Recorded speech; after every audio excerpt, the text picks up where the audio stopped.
Hello and welcome to another movie review on HSG, of course, and this particular flick is, of course, a David Cronenberg movie, a cult director in his own right, and for those of you who know the kind of movies that I love the most, and even the type of movies that I review a lot on the channel, within the horror genres especially, you would probably assume that Cronenberg would be one of my favourite directors, probably like top 5. I mean, I love The Thing, The Blob, The Fly even, Splinter, all of these kind of movies that certainly do seem to gear themselves toward him. Plus, I also love thrillers that are thoughtful and brooding and take their time. Cronenberg does both of those together in most of his movies. Now, I haven't seen all of his films. I've seen The Fly, Scanners, Existenz, Naked Lunch, this one, of course, Videodrome, and a couple of others too. The Brood, of course, I reviewed years ago on the channel. So I've seen a decent amount of his flicks, probably about 7 or 8 movies, something like that, and I enjoyed most of them. But there's a curious thing for me which happens with Cronenberg movies that I want to get more into in the spoiler aspect of this video. But first of all, to stick to this particular one, Videodrome from 1983. The lead character is played by James Woods, who, on a slight tangent, happens to be a really smart guy. He's got a very high IQ and he's a professional poker player as well. He plays I guess you could say, leader, or one of a couple of leaders and owners of a TV station. And the TV station, even, in 1983, is kind of like the equivalent of what Eli Roth would do today. It's this, everything from adult movies to torture to gore to murder. It's a channel to fulfill those sides of human desire. And he comes across this pirate signal of this particular show that seems a lot more realistic and somehow a lot more addictive than other ones within this kind of genre of torture and pain and violence. And he becomes addicted to it. But as he becomes more addicted to it and tries to learn more about it, it begins to affect his life and the lives of those around him, friends, colleagues, even within relationships, negatively. And basically the movie progresses from there deeper into this black hole of psychological, emotional, and even, of course, being Cronenberg, body horror journey. Now, on the surface of things, I love that idea. It's a great concept.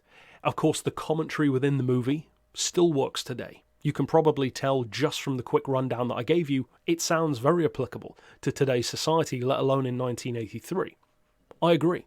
The movie has a lot of great social commentary in there. But I've got to speak my mind. And when it comes to not just this movie, but a number of Cronenberg movies, I think there's an issue that happens for me. See, I love monster movies. Of course I love horror. And I love gore, especially when it's done practically and effectively. Cronenberg's gore is always effective. I also love movies that take their time, that are very in their feelings and in their minds and thoughtful.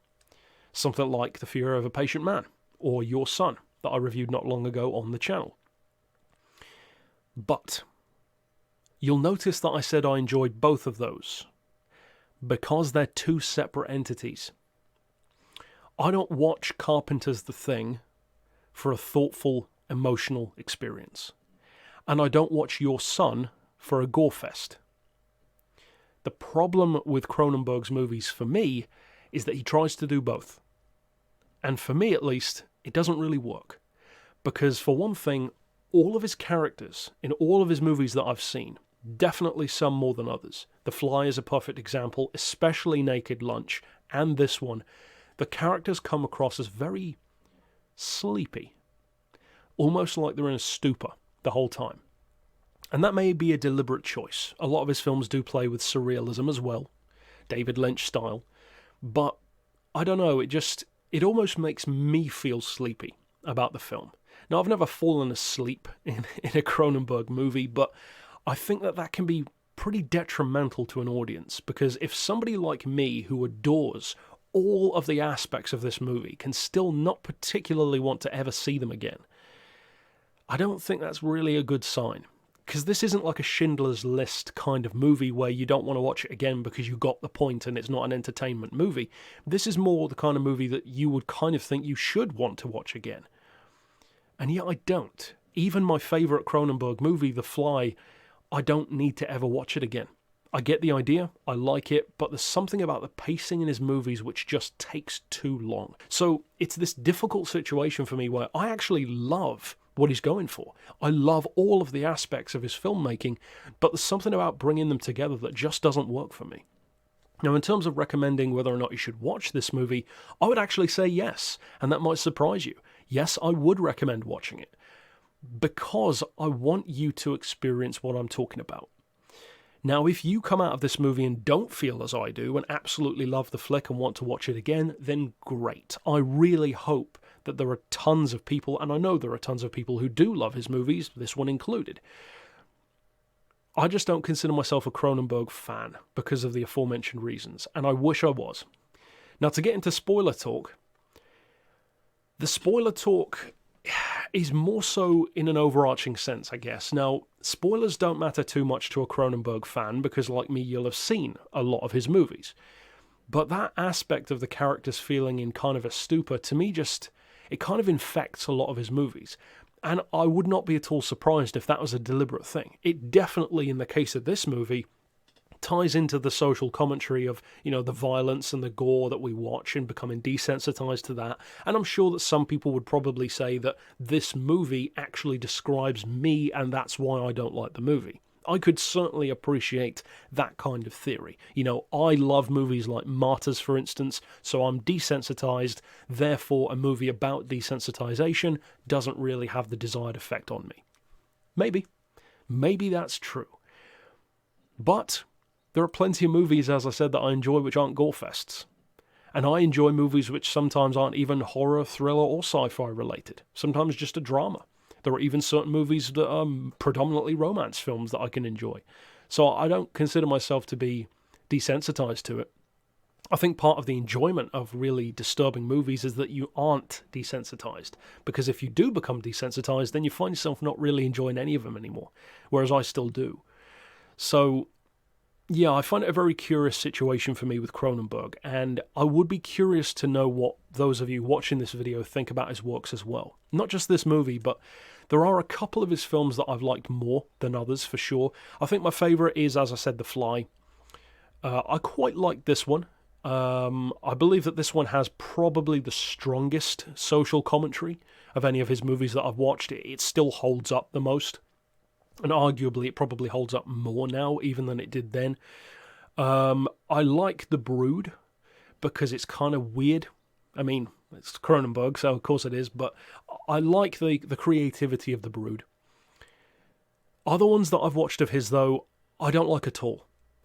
Existenz I didn't even finish, because I just found it boring. And Naked Lunch, I can barely remember half of what happened in that movie. Because again, I just found it so plotting and almost too self-serious. It's almost like he knows what he wants to be in the movie, so who cares if anyone else does? And I'm not saying that, I don't get it. I don't get his movies. He doesn't spoon-feed me enough. No. David Lynch doesn't spoon-feed people, and I love many of his movies. But, I don't know. Like I said, it's weird for me. And maybe this is an ongoing aspect of cinema that I'll have to try and decode for myself, because, as I said, I adore many of the things that he does. I love the thoughtfulness of his films. I love the social commentary that still holds up. That's a difficult thing to attain, especially 30, 40 years ago. I love the effects. I love the creativity. I love the wacky, out-there concepts that he presents. I think the primary issues that I have really are those two that I mentioned. The pacing and the characters. The characters are sleepy, and the pacing takes too long. Those are my two issues with this movie and with most of his others that I've seen as well. But overall, tell me your thoughts. Do you think I'm mad? Do you agree with me? Are you somewhere in between? Do you maybe like some of his movies and not others? That's probably where I am. But overall, stick around on the channel for more, of course. I am yet to review even something like The Fly, actually, on the channel, so I will have to get around to doing that. But until next time, I'll see you then. And for now, as always, thanks for watching.